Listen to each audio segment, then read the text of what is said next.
थानों से हटेगी विमुक्त समाज के अपराधियों की लिस्ट। विमुक्त, घुमंतु और अर्ध घुमंतु जातियों के लोगों को मिलेगा विकास का पूरा लाभ, बोले मुख्यमंत्री। शिक्षा और कैरियर निर्माण के लिए समाज के युवाओं को मिलेंगी सभी सुविधाएं।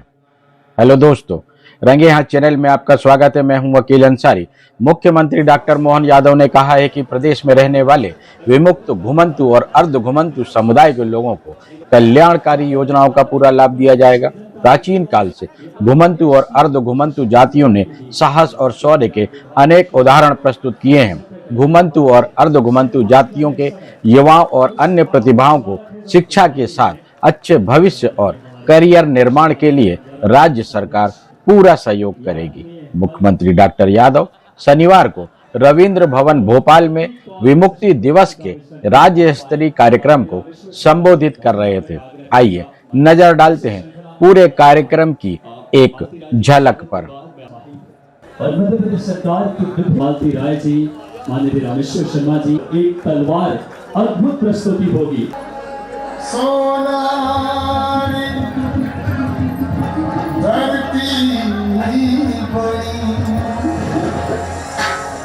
तो चांदी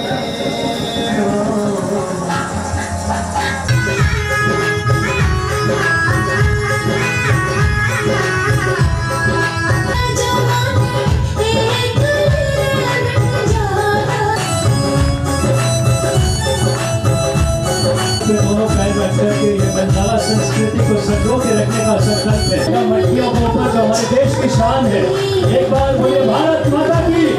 भारतीय मंत्री जी, जिनकी खुशी देखते हुए आज का गौरव बढ़ा है पूरे देश स्तर पर। कीजिए समर्थ पोर्टल एवं सूचना विभाग केंद्र NIC की तकनीक से हमारी आज की ये खासकर 31 अगस्त और पूरे प्रदेश में धूमधाम से आज ये हमारे अपने उस काले कानून को समाप्त करने का ऐतिहासिक दिन का स्वागत करने का दिन है। मैं आप सबको बधाई देता हूँ, वंदन करता हूँ, अभिनंदन करता हूँ। एक काला कलंक जो माथे पे लगा हुआ था, उसको आजादी के बाद दुर्भाग्य से 47 में देश आजाद हुआ है, 50 में संविधान लागू हो गया, लेकिन अपने समाज के लिए नंबर आते आते और 2 साल आगे बढ़े।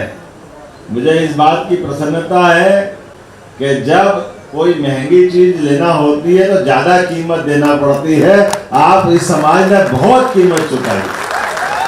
हम तो सब अपने अपने परिवार को लेकर चलने वाले लोग, लेकिन उन इस पूरे को परिवार माना, पूरे समुदाय को, और अपना जीवन होम कर दिया। इसी को राष्ट्र कार्य करके मैं बात कही।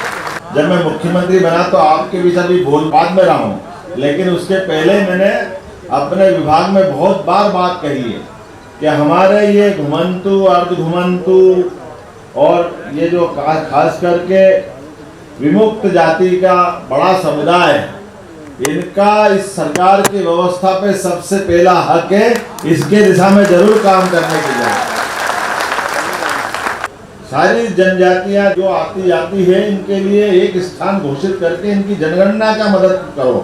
अभी जनगणना की तकलीफ आती तो ये अपने जाति प्रमाण पत्र लाए तो कौन से स्थान से चले, उसका हिसाब लगा करके तो अपने खुद की जनगणना ढंग से हो जाए।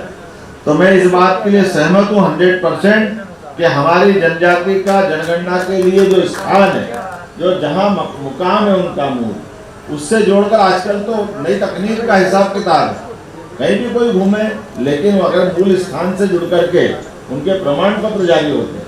ये चाहिए बाबूलाल जी।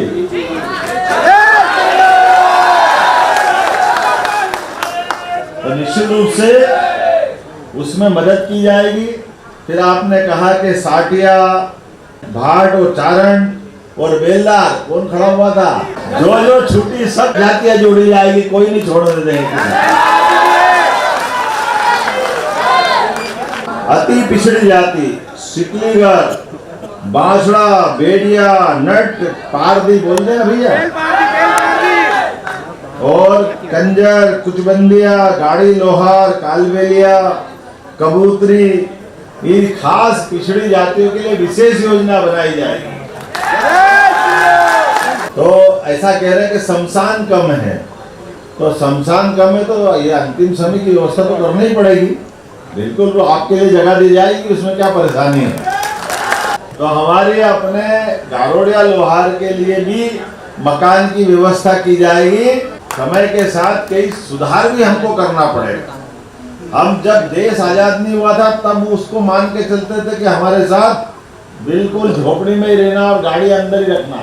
तो मुझे इस बात की प्रसन्नता है कि आपके लिए विमुक्त घुमंतु बस्ती के अंदर बस्ती विकास योजना में आवासीय पट्टे, प्रधानमंत्री आवास, बिजली, सड़क, पानी, आंगनवाड़ी सब कुछ देने के लिए हमारा प्रयास रहेगा। आपने कहा घुमंतु अर्ध घुमंतु संवर्ग की युवक युवती के लिए पुलिस, सेना, अग्निवीर आदि स्थान पर द्विमासिक निःशुल्क प्रशिक्षण की व्यवस्था की जाए। जरूर प्रशिक्षण करवाया जाएगा ताकि अधिक से अधिक लोग अपने बलबूते पर उनके अपने जहां चयन हो वहां तक जाएंगे जिस भी व्यवस्था के अंतर्गत निकल रहे हैं। इसी प्रकार से प्रतियोगी परीक्षा, उच्च शिक्षा इत्यादि के लिए निःशुल्क प्रशिक्षण दिया जाए और संभागीय स्तर पर खेल अकादमियों का भी मौका दिया जाए। इस पर भी जरूर विचार करेंगे। खास करके प्रशिक्षण तो जरूर दिलवाएंगे। जोरदार अभिनंदन करो, अपने बेचने से बच्चे आगे बढ़े। विमुक्त घुमंतु संवर्ग की लोक कला संस्कृति के उत्थान हेतु संभाग स्तरीय लोक कला उत्सव का आयोजन किया जाए। जरूर कराएंगे, इसमें कोई मना नहीं है, ताकि ये हमारी कला विलुप्त नहीं हो। इस कला को प्रोत्साहन देना हम सबकी जवाबदारी। आने वाले समय में इसके बजट को बढ़ा करके जो जो आप मांग रहे हो धीरे धीरे सब देते जाएंगे। मेरी अपनी ओर से बधाई, बहुत बहुत धन्यवाद। आज की खबर में बस इतना ही। अगली खबर लेकर शीघ्र हाजिर होंगे। तब तक देखते रहिए रंगे हाथ। हमारे चैनल को सब्सक्राइब कर लाइक और शेयर जरूर करें। धन्यवाद।